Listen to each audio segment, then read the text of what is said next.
Welcome to the San Antonio Clubhouse. We are a nonprofit, supportive community for adults who are living with mental illness. We don't do treatment at the Clubhouse. We offer an environment where people can come develop meaningful relationships with other people, and they're developing tangible skills that can help them become more independent and go back to work. This is really a volunteer center that runs for and because of our members. Our Clubhouse receives very little government support.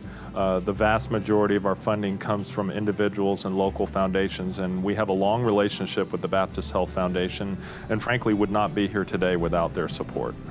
This grant is for a health and wellness program. A lot of people that are living with mental illness also deal with a lot of physical health issues.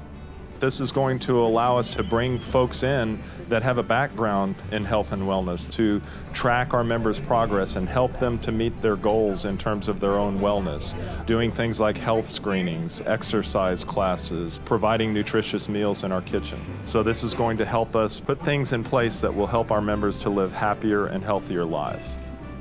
When people come to a place where they feel good about themselves, they want to take care of themselves and take medication and do what we need to do to be healthy.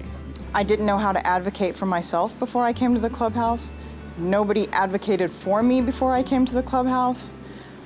I didn't think I was worth anything before I came to the Clubhouse. Now all of those things are just in my life automatically. When you have an environment where you're treating people like people and focusing on their strengths and talents and what they have to contribute instead of focusing on illness and what's wrong with a person, that helps people heal and it helps them to become their full selves. I came here to get help and now I get to help other people.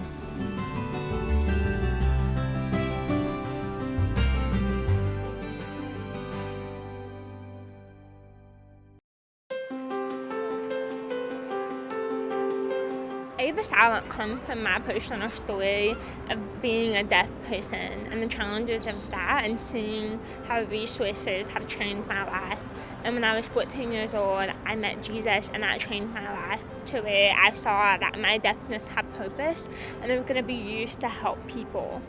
And through Ava Silent, we help provide resources for disadvantaged children and teens who are deaf and hard of hearing, and that means providing hearing aids, FM systems, summer camp, captioning at events for children, walk alongside them in speech therapy or ASL lessons with their families. So these resources truly change their lives. But these are practical needs, but they do not meet every single need that they have. There's a much deeper need, and that's their spiritual need.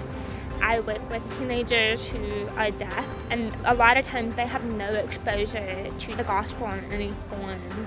And there are only 300 people in the entire world working in ministry for the deaf full time, yet the deaf are the third largest unreached. And part of my story is going to summer camp, and I know it's really transformative, and this is for them to be exposed to the gospel for the first time in their language and their turf, and so that they can understand how the gospel message relates to them. And through this grant, being able to send 25 deaf kids to go to camp for really the first time for many of them, and not only send them to camp, but also send an entire crew of people to make this week accessible. And that looks like interpreting and captioning, and also leaders who are able to communicate in their own language. We're stepping into the lives of people who desperately need someone to come in and say that there is more life for you, and here's a relational connection for them. And just to see that this is a part of sharing the gospel with the deaf.